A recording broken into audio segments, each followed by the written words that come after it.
നമസ്കാരം. Challenger ആപ്പിന്റെ YouTube ചാനലിലേക്ക് എല്ലാവർക്കും സ്വാഗതം. ഈ വരുന്ന ഓഗസ്റ്റ് മാസത്തിലാണ് ഡ്രഗ്സ് കൺട്രോൾ ഡിപ്പാർട്ട്മെന്റിലോട്ടുള്ള ലബോറട്ടറി അറ്റൻഡറിന്റെ മെയിൻസ് പരീക്ഷ നടക്കാൻ പോകുന്നത്. ഇനി ഏറെക്കുറെ 45ഓളം ദിവസമാണ് പരീക്ഷയ്ക്ക് ബാക്കിയുള്ളത്. ഓൾറെഡി പ്രിലിംസ് എഴുതി പാസ്സായ ഉദ്യോഗാർത്ഥികളാണ് മെയിൻസ് പരീക്ഷ എഴുതാൻ പോകുന്നത്. അതുകൊണ്ട് തന്നെ ഈ ഒരു സിലബസ് ഒരു തവണ പഠിച്ച ആളുകളാണ്, വീണ്ടും ഒന്നുകൂടെ ഇൻ ഡെപ്തിൽ പഠിക്കുന്ന ആളുകളാണ് ഇപ്പോൾ. ഇനി വരുന്ന 45 ദിവസം നിങ്ങൾ ഏതൊക്കെ രീതിയിലാണ് ഈ പരീക്ഷയ്ക്ക് വേണ്ടി തയ്യാറെടുക്കേണ്ടത്, എന്തൊക്കെ കാര്യങ്ങളാണ് അഡീഷണലി ശ്രദ്ധിക്കേണ്ടത് എന്നാണ് നമ്മൾ ഇന്നത്തെ വീഡിയോയിൽ നോക്കാൻ പോകുന്നത്. അതിനുമുമ്പ് നമ്മുടെ ചാനൽ ആരെങ്കിലും സബ്സ്ക്രൈബ് ചെയ്യാൻ വിട്ടുപോയിട്ടുണ്ടെങ്കിൽ ഇപ്പോൾ തന്നെ സബ്സ്ക്രൈബ് ചെയ്യുക, ബെല്ലൈക്കൻ പ്രസ് ചെയ്തുകൊണ്ട് നോട്ടിഫിക്കേഷൻ എനേബിൾ ചെയ്യാം. നമ്മുടെ ടെലഗ്രാം ചാനലിന്റെ ലിങ്ക് ഡിസ്ക്രിപ്ഷൻ ബോക്സിൽ കൊടുത്തിട്ടുണ്ട്, അതിൽ ക്ലിക്ക് ചെയ്ത് ഗ്രൂപ്പിൽ ജോയിൻ ചെയ്യാം. നോക്കാം.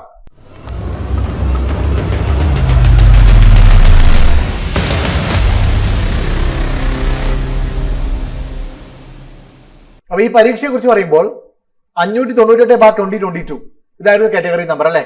ഡ്രഗ്സ് കൺട്രോൾ ഡിപ്പാർട്ട്മെന്റിലെ ലബോറട്ടറി അറ്റൻഡർ മെയിൻസിന്റെ പരീക്ഷയാണ്. ഓഗസ്റ്റ് മാസം 22-ാം തീയതി വ്യാഴാഴ്ചയാണ് പരീക്ഷ നടക്കാൻ പോകുന്നത്. ഈ പരീക്ഷ എഴുതാൻ പോകുന്നത് 39,012 പേരാണ്. പ്രിലിംസ് ക്ലിയർ ആയ ഇത്രയും ആളുകളാണ് ഈ പരീക്ഷ എഴുതാൻ വേണ്ടി പോകുന്നത്. അപ്പൊ ഈ ആളുകളുമായിട്ടാണ് നമ്മുടെ കോമ്പറ്റീഷൻ എന്ന് പറയുന്നത്. നിങ്ങൾ എല്ലാവരും ഓൾറെഡി പ്രിലിംസിന് വേണ്ടിയിട്ട് ആ പ്രിലിംസിന്റെ സിലബസ് 10th ലെവൽ പ്രിലിംസിന്റെ സിലബസ് ഓൾറെഡി പഠിച്ച ആളുകളാണ്. അതിന്റെ ഒന്നും കൂടെ ഡെപ്തിലുള്ള ഇംഗ്ലീഷും മലയാളം കൂടെ ഉൾപ്പെട്ടിരിക്കുന്ന ഒരു സിലബസ് ആണ് നമ്മുടെ മെയിൻസിന്റെ സിലബസ് എന്ന് പറയുന്നത്.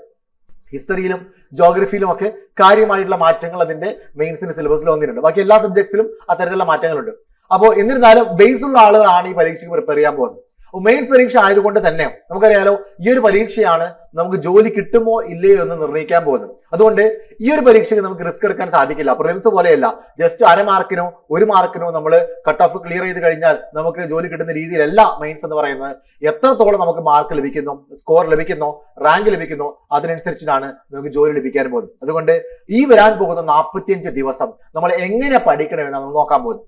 ഇതില് ആദ്യം സിലബസ് മനസ്സിലാക്കുക എന്നുള്ളതാണ്. 45 ദിവസം കൊണ്ട് നമുക്ക് എന്തൊക്കെ പഠിക്കണം, എന്തൊക്കെ ചെയ്യാൻ പറ്റുന്നതാണ്. ഓക്കെ, ഇപ്പൊ സിലബസ് നോക്കുന്ന സമയത്ത് 50 മാർക്കിനാണ് നമ്മുടെ GK എന്ന് പറയുന്നത്. ആ GK എന്ന് പറയുമ്പോൾ സുപ്രധാന നിയമങ്ങൾ അടക്കം ഉൾപ്പെടെ 50 മാർക്കാണുള്ളത്. അതായത് കേരള ചരിത്രം, ഇന്ത്യ ചരിത്രം, വേൾഡ് ചരിത്രം ഇതെല്ലാം കൂടി ചേർന്നതാണ് ഹിസ്റ്ററി എന്ന് പറയുന്നത്. അതിന് 5 മാർക്ക്. ഇതേപോലെ തന്നെയാണ് ജോഗ്രഫിക് 5 മാർക്ക്. പിന്നെ ഭരണഘടന, എക്കണോമിക്സ്, ഭരണ സംവിധാനം, ഇങ്ങനെ ഇതെല്ലാം കൂടെ ഉൾപ്പെടെ പിന്നെ നമ്മുടെ സുപ്രധാന നിയമങ്ങളുടെ 5 മാർക്ക് ഉൾപ്പെടെ മൊത്തം 50 മാർക്കാണുള്ളത്. കലാ സാംസ്കാരിക കായിക എല്ലാം ഉൾപ്പെടെ മൊത്തം 50 മാർക്കാണുള്ളത്. ഈ 50 മാർക്ക് GKയിൽ നമുക്ക് ഏറെക്കുറെ ഒരു 35-40 മാർക്കെങ്കിലും സ്കോർ ചെയ്യൽ നിർബന്ധമാണ്. ഓക്കെ, ഒരു 35 to 40 മാർക്ക് ഈ ഭാഗത്ത് നിന്ന് ലഭിക്കേണ്ടതുണ്ട്. രണ്ടാമത്തെയാണ് ആനുകാലിക വിഷയങ്ങൾ. നമുക്കറിയാം, ഇൻഡിവിജ്വലി എടുത്ത് നോക്കുമ്പോൾ ഏറ്റവും കൂടുതൽ വെയിറ്റേജ് ഉള്ള സിലബസിലെ ടോപ്പിക്കാണ് ആനുകാലിക വിഷയങ്ങൾ എന്ന് പറയുന്നത്. ആനുകാലിക വിഷയങ്ങൾ എന്ന് പറയുമ്പോൾ അതായത് കറണ്ട് അഫേഴ്സ് ആണ് ഏറ്റവും കൂടുതൽ വെയിറ്റേജ് ഉള്ളത്. എങ്ങനെ പഠിക്കണമെന്ന് ഞാൻ പറഞ്ഞുതരാം. അടുത്ത് ലഘുഗണിതം, മാത്സും റീസണിങ് കൂടെ ചേർന്ന് 10 മാർക്ക്. 5 ആവാം, 7, 3 ആവാം, പല രീതിയിൽ വരാറുണ്ട്. എന്തായാലും 10 മാർക്കിനാണ് മാത്സും റീസണിങ് ഉള്ളത്. പിന്നെ ജനറൽ ഇംഗ്ലീഷ് 10 മാർക്ക്, അത് ഗ്രാമറും അതുപോലെ തന്നെയാണെങ്കിൽ വൊക്കാബ്സും കൂടെ ചേർന്നിട്ടാണ് 10 മാർക്ക് എന്ന് പറയുന്നത്. അതുപോലെ തന്നെയാണെങ്കിൽ മലയാളം, ഗ്രാമറും വൊക്കാബുലറിയും കൂടി ചേർന്നിട്ട് അതും 10 മാർക്കിനും. ഇതാണ് ടോട്ടൽ സിലബസ് എന്ന് പറയുന്നത്. ഞാൻ മൊത്തം 100 മാർക്കിന്. അതായത് GKക്ക് മാത്രം 50 മാർക്കും, ബാക്കി ഏറ്റവും കൂടുതൽ വെയിറ്റേജ് ഉള്ളത് ആനുകാലിക വിഷയങ്ങൾ, കറണ്ട് അഫേഴ്സ്, പിന്നെ മാത്സും റീസണിങ്ങും 10 mark, English 10 mark, Malayalam 10 mark. ഇനി ഈ സിലബസിന് ഈ സിലബസ് എന്തായാലും നിങ്ങൾ ഒരു തവണയെങ്കിലും നിങ്ങൾ എല്ലാവരും പഠിച്ചിട്ടുണ്ടാവുന്ന അറിയാം. ഓൾറെഡി നമ്മൾ പ്രിലിംസിന് വേണ്ടി പഠിച്ചത് കൊണ്ട് തന്നെ ഇതിന്റെ ബേസും കാര്യങ്ങളൊക്കെ എല്ലാവർക്കും അറിയാം. ഇത് ഇൻ ഡെപ്തിൽ എല്ലാവരും ഇപ്പോൾ ട്രൈ ചെയ്ത് ഓൾറെഡി പഠിച്ചിട്ടുണ്ടാവും. ഇനി ഈ വരാൻ പോകുന്ന 45 ദിവസം നിങ്ങൾ എന്തൊക്കെയാണ് ചെയ്യേണ്ടത്, എങ്ങനെയാണ് പഠിക്കേണ്ടതാണ്.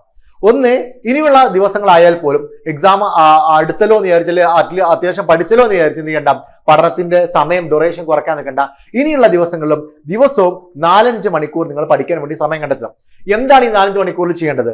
ഒന്ന്, നിലവിൽ നിങ്ങൾ പഠിച്ച കാര്യങ്ങൾ നിങ്ങൾക്ക് റിവൈസ് ചെയ്യാം. ഓക്കെ, അതിന്റെ കൂട്ടത്തിൽ തന്നെ എല്ലാ ദിവസവും നിങ്ങൾ ആനുകാലിക വിഷയങ്ങൾ നിങ്ങൾ പഠിക്കേണ്ടതുണ്ട്. കറണ്ട് അഫേഴ്സ് നിങ്ങൾ പഠിക്കേണ്ടതുണ്ട്. ഞാൻ നേരത്തെ പറഞ്ഞു 20 മാർക്കാണ് കറണ്ട് അഫേഴ്സ് ഉള്ളത്. ഈ 20 മാർക്ക് കറണ്ട് അഫേഴ്സ് പഠിക്കുന്ന സമയത്ത് നമ്മൾ വാരി വലിച്ച് കറണ്ട് അഫേഴ്സ് അവിടുന്ന് ഇവിടെ നോക്കി പഠിക്കുക എന്നുള്ളതല്ല. കറണ്ട് അഫേഴ്സ് ടോപ്പിക് അടിസ്ഥാനത്തിൽ തന്നെ പഠിക്കാൻ വേണ്ടി ശ്രമിക്കാം. അങ്ങനെ ടോപ്പിക് അടിസ്ഥാനത്തിൽ കറണ്ട് അഫയേഴ്സ് പഠിക്കുമ്പോഴുള്ള ബെനിഫിറ്റ് നമ്മൾ ഒരു മേഖല പോലും സ്കിപ്പ് ചെയ്യില്ല എന്നുള്ളതാണ്. അവാർഡുകൾ പഠിക്കും, സാഹിത്യ മേഖല പഠിക്കും, കലാസാംസ്കാരിക മേഖല പഠിക്കും, പ്രതിരോധ മേഖല പഠിക്കും, ശാസ്ത്ര സാങ്കേതിക മേഖല പഠിക്കും. അങ്ങനെ എല്ലാ മേഖലയുമായി ബന്ധപ്പെട്ട കറണ്ട് അഫയേഴ്സ് ആ ഒരു രീതി നിങ്ങൾ കണ്ടെത്തി പഠിക്കുകയാണെങ്കിൽ എല്ലാ മേഖലകളിലെ കറണ്ട് അഫയേഴ്സ് പഠിക്കാനും പറ്റും. ഓക്കെ, ഒരുപാട് വായിച്ച് ഒന്നും പഠിച്ചില്ല എന്നുള്ള ഒരു തോന്നൽ ഉണ്ടാവുകയില്ല. ഓക്കെ, അപ്പൊ current affairs maximum okay topic അടിസ്ഥാനത്തിൽ തന്നെ പഠിക്കാൻ വേണ്ടി ശ്രമിക്കാം. മാത്രമല്ല ദിവസവും നിങ്ങൾ ഓരോ ദിവസവും ഒരു പക്ഷേ റിവിഷന്റെ ഭാഗമായിട്ട് നിങ്ങളുടേതായിട്ടുള്ള സ്റ്റഡി പ്ലാൻ ഉണ്ടാവാം. ഓരോ ദിവസം ഇത്ര തീർത്തു പോകണം എന്നൊക്കെ ചിന്തിച്ചിരിക്കുന്ന സമയമാവും. അതിന്റെ ഇടയിലും നിശ്ചിത സമയം നിങ്ങൾ എന്ത് ചെയ്യുക, കറണ്ട് അഫയേഴ്സിന് വേണ്ടി മാറ്റി വെക്കണം. ആ കറണ്ട് അഫയേഴ്സിന് അത്രയും പ്രാധാന്യം കൊടുത്താൽ മാത്രമേ ഈ 20 മാർക്കിൽ നമുക്കൊരു 15 മാർക്കെങ്കിലും അതിൽ കൂടുതലെങ്കിലും അതിൽ 15 തൊട്ട് 18 മാർക്കെങ്കിലും നമുക്ക് നേടാൻ സാധിക്കുള്ളൂ. ഓക്കെ, കറണ്ട് അഫയേഴ്സിന്റെ ചോദ്യങ്ങൾ completely 20 questions current affairs related ആയിട്ട് വരാറില്ല. ഓക്കെ, എക്കണോമിക്സിന്റെ ഭാഗമായിട്ടും കലാസാംസ്കാരിക കായിക മേഖലയുടെ ഭാഗമായിട്ടും ഒക്കെ നമുക്ക് കറണ്ട് അഫയേഴ്സ് ചോദ്യങ്ങൾ ചോദിക്കാറുണ്ട്. ഇത് കറണ്ട് അഫയേഴ്സ് ആണോ അതോ മറ്റുള്ള ഏതെങ്കിലും ടോപ്പിക്കുമായി ബന്ധപ്പെട്ടതാണോ എന്ന് പോലും നമുക്ക് മനസ്സിലാകാത്ത രീതിയിൽ പോലും ചോദിക്കാറുണ്ട്. എന്നിരുന്നാൽ പോലും എത്ര ക്വസ്റ്റ്യൻസ് കറണ്ട് അഫയേഴ്സിൽ നിന്ന് വരുന്നു അത് എഴുതണമെന്നുണ്ടെങ്കിൽ ഡെയിലി അതിനുള്ള ഒരു പ്രിഫറൻസ് നമ്മൾ നൽകേണ്ടതുണ്ട്. ഓക്കെ, ചലഞ്ചർ ആപ്പിന്റെ ഹോം പേജിൽ തന്നെ കറണ്ട് അഫയേഴ്സ് പഠിക്കാനുള്ള ഓപ്ഷൻ കൊടുത്തിട്ടുണ്ട്. അവിടെ നമുക്ക് വർഷം എന്ന് പറയുന്ന ഒരു ഫിൽറ്റർ നിങ്ങൾ എടുത്തു കഴിഞ്ഞാൽ അവിടെ ടോപ്പിക് അടിസ്ഥാനത്തിൽ തന്നെ നിങ്ങൾക്ക് കറണ്ട് അഫയേഴ്സ് ലഭ്യമാകുന്നതായിരിക്കും. അതിന്റെ സ്ക്രീൻഷോട്ട് ഞാൻ നിങ്ങൾക്ക് ഇതിന് ശേഷം കാണിച്ചു തരാം. ഓക്കെ, പിന്നെ കറണ്ട് അഫയേഴ്സുമായി ശ്രദ്ധിക്കേണ്ട കാര്യം, റീസെന്റ് നടന്ന ഒരുപാട് പരീക്ഷകളുണ്ട്. സിവിൽ പോലീസ് ഓഫീസറിന്റെ പരീക്ഷയുണ്ട്, WCPയുടെ പരീക്ഷയുണ്ട്, കഴിഞ്ഞ LPUPന്റെ പരീക്ഷയുണ്ട്, അങ്ങനെ UPSCയുടെ പരീക്ഷയുണ്ട്. അങ്ങനെ മുമ്പോട്ട് നടന്ന ജാനുവരി തൊട്ട് ജൂൺ വരെ നടന്ന ഒരുപാട് പരീക്ഷകളുണ്ട്. ആ പരീക്ഷകളുടെ ഒക്കെ ചോദ്യ പേപ്പറിൽ വന്നിരിക്കുന്ന ചോദ്യങ്ങളിൽ വന്നിരിക്കുന്ന കറണ്ട് അഫയേഴ്സിന്റെ ചോദ്യങ്ങൾ, ഓക്കെ, ആ പരീക്ഷയ്ക്ക് ചോദിച്ചിരിക്കുന്ന കറണ്ട് അഫയേഴ്സിന്റെ ചോദ്യങ്ങൾ അതും കൂടെ ജസ്റ്റ് ഒന്ന് റെഫർ ചെയ്യുക. അപ്പൊ അതിനൊരു ട്രെൻഡും കൂടെ നമുക്ക് മനസ്സിലാക്കാൻ വേണ്ടി സാധിക്കും. ഇനി അടുത്തതാണ് ദിവസവും ഇംഗ്ലീഷ് മലയാളം വൊക്കാബുലറി പഠിക്കുക എന്നുള്ളത്. ഞാൻ നേരത്തെ പറഞ്ഞിരുന്നു നമുക്ക് 10 മാർക്ക് ഇംഗ്ലീഷിനുണ്ട്, 10 മാർക്ക് മലയാളത്തിനുണ്ട്. ഈ 10 മാർക്ക് എന്ന് പറയുന്നത് അത് ഗ്രാമറും വൊക്കാബ്സും കൂടെ കൂടിച്ചേർന്നാണ്. ഓക്കെ, രണ്ടും കൂടെ കൂടിച്ചേർന്നാണ്. എത്ര മാർക്കിനാണ് അതിൽ വൊക്കാബുലറി ചോദിക്കുക നമുക്ക് പറയാൻ പറ്റില്ല. ചിലപ്പം 7ഉം 3ഉം ആ രീതിയിൽ ചോദിക്കാം, 5ഉം 5ഉം അങ്ങനെ ചോദിക്കാം, ഏത് രീതിയിലും ചോദിക്കാം. എന്തായാലും വൊക്കാബുലറി ഈ 2 സബ്ജക്റ്റിലും ഒരു ടേണിംഗ് പോയിന്റ് അല്ലെങ്കിൽ റാങ്ക് മേക്കിംഗ് തന്നെയാണ്. പല ആളുകളും വൊക്കാബുലറി പഠിക്കാതെ ഗ്രാമർ മാത്രം പഠിച്ചു പോകുന്ന സാഹചര്യം ഉണ്ടാവാറുണ്ട്. ഓക്കെ, അങ്ങനത്തെ ആളുകൾക്ക് ആ ഒരു 3 ചോദ്യമാണെങ്കിൽ പോലും അത് വരുന്ന സമയത്ത് ഉത്തരം എഴുതാൻ കഴിയാതെ വരികയും അത് അവർ സ്കിപ്പ് ചെയ്യുകയും അത് അവരുടെ ടോട്ടൽ സ്കോറിനെ ബാധിക്കാറും ചെയ്യാറുണ്ട്. അത്തരത്തിലുള്ള സാഹചര്യത്തിലാണ് നിങ്ങൾ ഡെയിലി വൊക്കാബുലറി പഠിച്ചു പോകുന്ന സമയത്ത് ഓക്കെ അത് നിങ്ങൾക്ക് പരീക്ഷയ്ക്ക് വരുന്ന സമയത്ത് എത്രത്തോളം നിങ്ങൾക്ക് ഉപകാരപ്പെടുന്നു എന്ന് മനസ്സിലാക്കാൻ പറ്റുന്നത്. അതായത് നിങ്ങൾക്ക് തികച്ചും റാങ്ക് മേക്കിംഗ് ആയി പോകുന്ന ഒന്നായിരിക്കും വൊക്കാബുലറി എന്ന് പറയുന്നത്. അതുകൊണ്ട് വാരി വലിച്ച് വൊക്കാബുലറി പഠിക്കുന്നതിന് പകരം ഒരു ദിവസം മാത്രം അതിന് മെനക്കെട്ട് അന്ന് മുഴുവൻ കംപ്ലീറ്റ് ആക്കുന്നതിന് പകരം ദിവസവും ഇനി അങ്ങോട്ടുള്ള 45 ഡേയ്സ് ആണെങ്കിൽ ആ 45 ദിവസം ഓരോ ദിവസവും ഒരു 10 വൊക്കാബുലറി അല്ലെങ്കിൽ 5 വൊക്കാബുലറി, 5 ഇംഗ്ലീഷ് 5 മലയാളം അങ്ങനെ പഠിച്ചാലും മതി. ആ രീതിയിൽ പഠിച്ച് പോകാൻ വേണ്ടി ശ്രമിക്കുക. അങ്ങനെ പഠിക്കുമ്പോൾ നിങ്ങൾക്ക് അത് ബോറടിക്കുകയില്ല, മാത്സ് നിങ്ങൾ പഠിക്കുകയും ചെയ്യും. ഇന്ന് പഠിച്ചത് നാളെ എന്ത് ചെയ്യുക, അത് റിവൈസ് ചെയ്യാൻ കൂടെ ശ്രമിക്കുക. അപ്പൊ അങ്ങനെയാകുമ്പോൾ ഓരോ ദിവസം പഠിച്ചത് റിവൈസ് ചെയ്ത് പോകുമ്പോൾ അത് മറക്കാതിരിക്കുന്നു, ഓരോ ദിവസം അഡീഷണലി പുതുതായിട്ട് പഠിച്ചു പോവുകയും ചെയ്യുന്നു. അടുത്ത ഏറ്റവും പ്രധാനപ്പെട്ടത് ദിവസവും ഒരു PYQ അല്ലെങ്കിൽ ഒരു മോഡൽ എക്സാം ചെയ്യുക എന്നുള്ളതാണ്. ഇത് വളരെ പ്രധാനപ്പെട്ട ഒരു കാര്യമാണ് ഏത് പരീക്ഷയ്ക്ക് തയ്യാറെടുക്കുമ്പോഴും. ഞാൻ നേരത്തെ പറഞ്ഞു, നമ്മൾ പഠിച്ചതിന് ശേഷം റിവൈസ് ചെയ്യുന്ന സമയത്ത് ദിവസം ഒരു 100 മാർക്കിന്റെ മാതൃകാ പരീക്ഷ അല്ലെങ്കിൽ ഒരു PYQ ഇത് നമ്മൾ ഫോളോ ചെയ്ത് പോവാണെങ്കിൽ ഒരു 100 ടോപ്പിക് നമ്മൾ പഠിക്കുന്നതിന് തുല്യമാണ്. നമ്മൾ പല ടോപ്പിക്സ് ഒരു പക്ഷെ നമുക്ക് ബോർ ആയതുകൊണ്ട് സ്കിപ്പ് ചെയ്തിട്ടുണ്ടാവാം, അല്ലെങ്കിൽ സമയം ഇല്ലാത്തത് കൊണ്ട് സ്കിപ്പ് ചെയ്തിട്ടുണ്ടാവാം. അങ്ങനത്തെ കാര്യങ്ങളുണ്ടെങ്കിൽ പോലും അത് ഈ ഒരു PYQ അല്ലെങ്കിൽ മോഡൽ എക്സാം ചെയ്യുന്ന സമയത്ത് അതും കൂടെ കവർ ആയി പോവുകയാണ് ചെയ്യുന്നത്. അപ്പോൾ ഇതിന്റെ പ്രത്യേകത എന്ന് പറയുമ്പോൾ ആദ്യം നിങ്ങൾ ചെയ്യേണ്ടത് കഴിഞ്ഞ 6 മാസം, അതായത് ഈ ജാനുവരി തൊട്ട് ജൂൺ വരെ നടന്ന വിവിധ പരീക്ഷകൾ, ആ പരീക്ഷകളുടെ ക്വസ്റ്റ്യൻ പേപ്പർ വർക്ക്ഔട്ട് ചെയ്യാൻ വേണ്ടി ശ്രമിക്കുക. അത് 10th ലെവലെന്നോ 12th ലെവലെന്നോ ഡിഗ്രി ലെവലെന്നോ നോക്കാൻ പാടില്ല. ജനറൽ PSCയുടെ പരീക്ഷകളും ആവണമെന്നില്ല. ഒരു പക്ഷേ ടീച്ചറിന്റെ പരീക്ഷയാവാം, ഏതുമാവാം. പക്ഷെ അതില് നിങ്ങളുടെ സിലബസിൽ പെട്ട കണ്ടന്റ് ഹിസ്റ്ററിയും ജോഗ്രഫി ഒക്കെ ഉണ്ടെങ്കിൽ അത് നോക്കിയാൽ മതി, ആ ഭാഗം നോക്കിയാൽ മതി. ഓക്കെ, ബാക്കിയുള്ള സ്പെഷ്യൽ ടോപ്പിക് നോക്കണമെന്നില്ല. മനസ്സിലായില്ലേ? അപ്പൊ ഞാൻ പറഞ്ഞു വരുന്നത് ഈ കഴിഞ്ഞ 6 മാസത്തെ ക്വസ്റ്റ്യൻ പേപ്പർ ചെയ്യണമെന്ന് പറയാനുള്ള കാരണം ഏറ്റവും ലേറ്റസ്റ്റ് ട്രെൻഡ് മനസ്സിലാക്കാനാണ്. ഒരു 19 ക്വസ്റ്റ്യൻ പേപ്പർ നമ്മൾ ചെയ്യുമ്പോഴായിരിക്കും ഓക്കെ കഴിഞ്ഞ വർഷത്തെ ട്രെൻഡിൽ നിന്ന് ഒരുപാട് മാറ്റം ഈ വർഷത്തെ ട്രെൻഡ് അല്ലെങ്കിൽ ക്വസ്റ്റ്യൻ പേപ്പറുകളുടെ ട്രെൻഡിൽ വന്നിട്ടുണ്ട് നമുക്ക് മനസ്സിലാക്കാൻ വേണ്ടത്. അത് കറണ്ട് അഫയേഴ്സിലും മറ്റുള്ള ടോപ്പിക്കുകളിലൊക്കെ നമുക്ക് കാണാൻ പറ്റും. അപ്പൊ ആ ട്രെൻഡ് മനസ്സിലാക്കാനും അതിനനുസരിച്ച് ഇനി അങ്ങോട്ടുള്ള ദിവസങ്ങൾ പഠിക്കാനും വേണ്ടിയിട്ടാണ് ഒന്ന് ഇത് ചെയ്യണം എന്ന് പറയുന്നത്. രണ്ടാമത് അത്രയും ടോപ്പിക്സ് നമ്മൾ റിവൈസ് ചെയ്യും എന്നുള്ളതാണ്. മൂന്നാമത് നമ്മുടെ നിലവാരം നമുക്ക് ഓരോ ദിവസം മനസ്സിലാക്കാനും അത് ഉയർത്താനും നമ്മളെ ഏതൊരു സഹായിക്കും, ഈ മോഡൽ എക്സാംസും PYQs സഹായിക്കും. അതുകൊണ്ട് ആ മോഡൽ എക്സാമും PYQും ചെയ്യുന്ന സമയത്ത് അതിന്റെ ചോദ്യവും ഉത്തരവും മാത്രം നോക്കി പോകുന്നതിന് പുറമെ അതിന്റെ റിലേറ്റഡ് ഫാക്ട്സും കൂടെ പഠിക്കാൻ വേണ്ടി ശ്രമിക്കാം. ഉദാഹരണത്തിന് ഒരു നവോത്ഥാന നായകനുമായി ബന്ധപ്പെട്ടിരിക്കുന്ന ഒരു ചോദ്യമാണ് വന്നിട്ടുണ്ടെങ്കിൽ അദ്ദേഹവുമായി ബന്ധപ്പെട്ടിരിക്കുന്ന മറ്റുള്ള ഫാക്ട്സും കൂടെ കൂട്ടത്തിലൊന്ന് റിവൈസ് ചെയ്യാൻ വേണ്ടി ശ്രമിക്കാം. അങ്ങനെയാകുമ്പോൾ ആ ഒരു ടോപ്പിക്കും കൂടെ അവിടെ കവർ ചെയ്ത് കിട്ടുന്നതായിരിക്കും. ഓക്കെ, അതേപോലെ തന്നെയാണെങ്കിൽ ഞാൻ നേരത്തെ പറഞ്ഞ പോലെ ഇതിന്റെ കൂട്ടത്തിൽ നിങ്ങൾ ചെയ്യേണ്ട കാര്യം തന്നെയാണ് ഈ റീസെന്റ് ക്വസ്റ്റ്യൻ പേപ്പർ വർക്കൗട്ട് എന്ന് പറയുന്നത്. രണ്ടും കൂടെ ഒരു പോയിന്റ് ആക്കി ഞാൻ പറഞ്ഞു എന്ന് മാത്രം. ഏറ്റവും പ്രധാനപ്പെട്ടത് ലാസ്റ്റ് 6 months ചെയ്യുന്നത് തന്നെയാണ്. ഇനി SCERT ചാപ്റ്റേഴ്സ് വർക്കൗട്ട് ചെയ്യാന്നുള്ളതാണ്. SCERT ചാപ്റ്റേഴ്സ് എല്ലാം നമ്മൾ ഓൾറെഡി പ്രിലിംസിന് വേണ്ടി വായിച്ച് പഠിച്ചതാണ്. ഒരു പക്ഷേ നിങ്ങൾ മെയിൻസിന് വേണ്ടി വീണ്ടും അവ റിവൈസ് ചെയ്ത് വായിച്ചിട്ടുണ്ടാവും. ഓക്കെ, ഇനി ആ ഒരു ചാപ്റ്റേഴ്സ് വായിച്ച് പഠിക്കാനുള്ള സമയമൊന്നുമില്ല.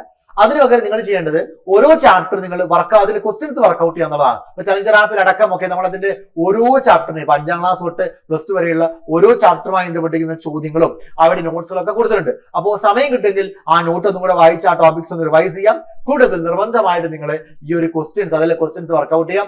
ഓക്കെ, ഇനി നിങ്ങൾ ഈ ഒരു സമഗ്രയിൽ നിന്ന് ആ ക്വസ്റ്റ്യൻ പോലിൽ നിന്നുള്ള ക്വസ്റ്റ്യൻസ് കൂടെ എടുത്ത് വർക്കൗട്ട് ചെയ്യുകയാണെങ്കിൽ ഒന്നും കൂടെ നല്ലതായിരിക്കും. അത് നമുക്ക് SCERT പോയിന്റ് ഓഫ് വ്യൂ കാര്യങ്ങൾ പഠിക്കാനും മനസ്സിലാക്കാൻ നമ്മളെ സഹായിക്കും. ഓക്കെ, അപ്പൊ ഇത്രയും കാര്യങ്ങൾ നിങ്ങളുടെ ഈ വരുന്ന 45 ദിവസത്തെ ഷെഡ്യൂൾ നിങ്ങൾ ഉൾപ്പെടുത്തിക്കൊണ്ട് പഠിക്കാൻ വേണ്ടി ശ്രമിക്കുക. ഇങ്ങനെ പഠിക്കുമ്പോൾ തീർച്ചയായിട്ടും നിങ്ങളുടെ സ്കോർ ബെറ്റർ ആക്കാനും എന്തായാലും അത്യാവശ്യം നല്ല കട്ട് ഓഫ് വരാനുള്ള സാധ്യതയുണ്ട്. ആ ഒരു കട്ട് ഓഫിലോട്ടൊക്കെ എത്താനും അതിനേക്കാളും ഒരു 3, 4, 5 മാർക്ക് കൂടുതൽ കിട്ടിയാൽ മാത്രമേ ഉയർന്ന റാങ്ക് വരികയും അങ്ങനെ ആയാൽ മാത്രമേ നമുക്ക് പെട്ടെന്ന് ജോലിയിൽ കയറാൻ സാധിക്കുള്ളൂ. എന്തായാലും ഈ ഒരു പരീക്ഷയുടെ സിലബസ് എന്ന് പറയുന്നത് നിലവിലുള്ള LDC പരീക്ഷയുടെ സിലബസ് തന്നെയാണ്. അതുകൊണ്ട് തന്നെ നിങ്ങൾക്ക് ഇത് പഠിക്കുന്നതോടുകൂടി LDC പരീക്ഷകളുടെ തയ്യാറെടുപ്പും അതോടൊപ്പം തന്നെയാണെങ്കിൽ ഈ പരീക്ഷകളുടെ തയ്യാറെടുപ്പും കൂടെ ഒരുമിച്ചാണ് നടക്കുന്നത്. നമ്മുടെ ആപ്പിൽ ഓൾറെഡി LDC പരീക്ഷയ്ക്കും ഖാദി ബോർഡ് LDCക്കും ഈ ലാബ് അറ്റൻഡറിന്റെ മെയിൻസിനും ഒക്കെ വേണ്ടിയിട്ട് നമ്മൾ ഡെയിലി എക്സാം നടത്തുന്നുണ്ട്. ഓക്കെ, നമ്മുടെ ആപ്പിന്റെ ഹോം പേജിലെ ഏറ്റവും മുകളിലുള്ള ഈ രണ്ടാമത്തെ ഓപ്ഷൻ ഡെയിലി എക്സാം എന്ന് പറയുന്ന ഇവിടെയാണ് ഈ ഒരു പരീക്ഷ നടക്കുന്നത്.